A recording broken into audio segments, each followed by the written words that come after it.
En la primera década del siglo XIX, una de las señas de modernización y mejora de Madrid fue la aprobación del trazado de la Gran Vía y el comienzo de las obras de construcción.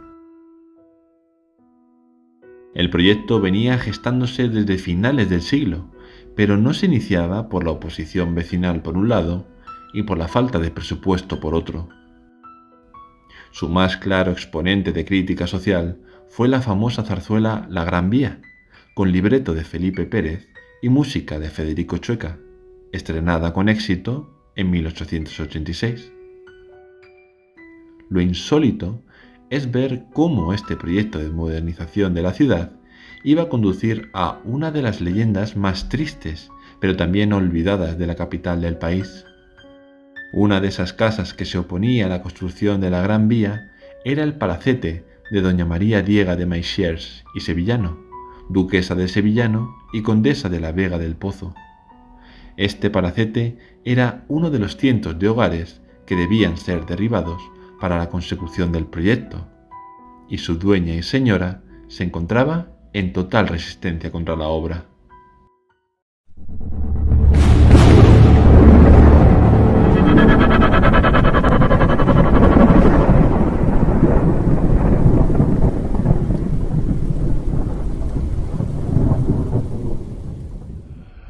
Doña María Diega también es conocida en la época porque parecía estar enamorada platónicamente de su administrador, don Luis Góngora Bahía y Urrutia, y por lo que fuere, quizás, por la diferencia de fortuna o clase social, nunca se lo confesó, siguiendo enamorada de él en secreto durante toda su vida.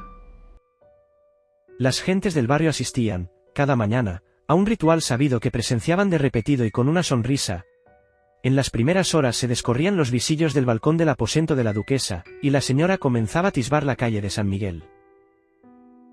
La vigilancia continuaba hasta que un señor mayor, con cuidada barba blanca y elegancia indudable, llegaba reposadamente calle abajo. La duquesa lo veía llegar y lo seguía hasta que entraba, precisamente, en el palacio, cuyas escaleras subía hacia los aposentos que, en aquella casa noble, como era uso habitual, estaban dedicados a la administración de unos bienes que precisaban la atención, cuenta y cuidado. Aquel hombre de buen porte era Luis Bahía. En la calle del Caballero de Gracia, muy cerca del comienzo de la Gran Vía, se alzaba antes de las obras este palacete. La crónica de la época lo califica como una gran casona, carente de valor artístico. El 4 de abril de 1910 se celebró la ceremonia oficial del comienzo de las obras, en la que el propio rey, Alfonso XIII, dio un simbólico golpe con una piqueta de plata. El palacete de la duquesa no tardó en ser demolido por las obras de la nueva avenida, que se llevaron por delante unos 330 inmuebles.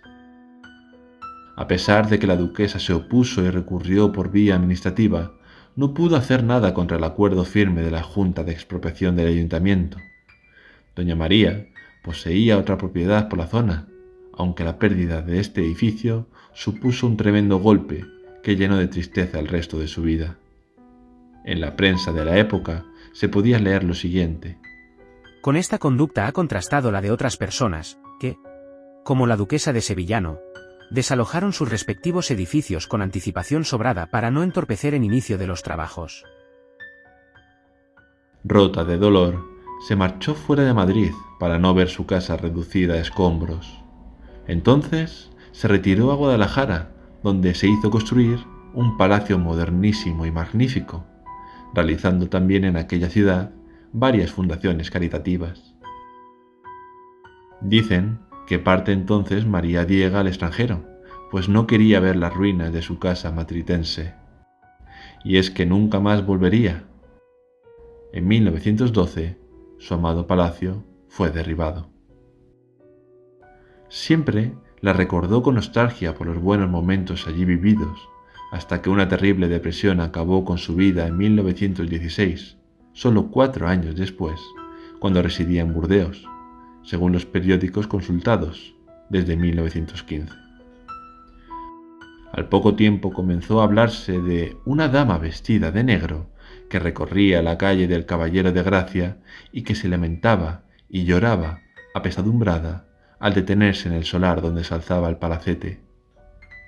Cada noche, entre las ruinas de su casa, el fantasma de una mujer envuelta en lágrimas podía escucharse en el silencio de la noche.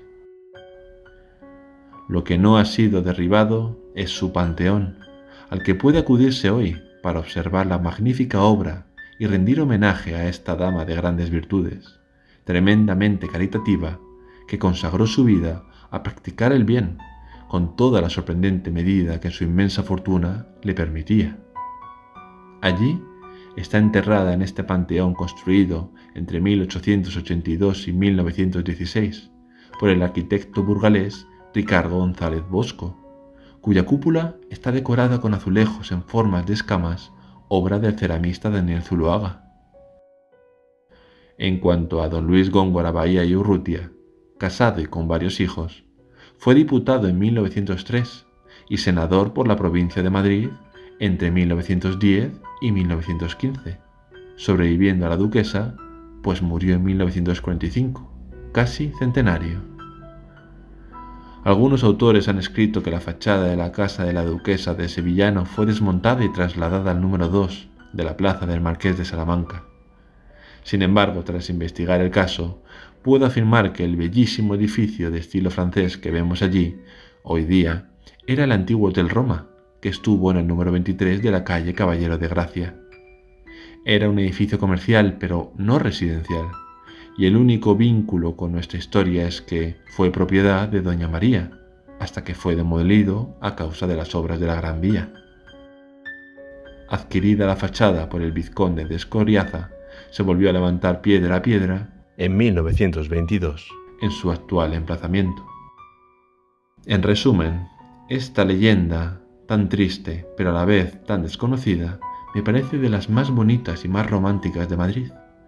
Como una mujer tan caritativa y a la vez rica, enamorada en secreto, sigue vagando en lágrimas en el solar que una vez ocupó su palacete. Ese palacete que solo conocemos por viejas fotos antiguas en blanco y negro, y que seguramente hoy nadie recuerde. Yo no vivía por entonces, pero me gusta pasear por la zona y pensar que, quizás, en las noches de más silencio de la capital, podamos seguir escuchando quizás, y no viendo, pero que sí escuchando, las lágrimas de la pobre duquesa que añora su antiguo palacete, derrumbado por el porvenir del futuro de Madrid. Es la leyenda de la duquesa de Sevillanos.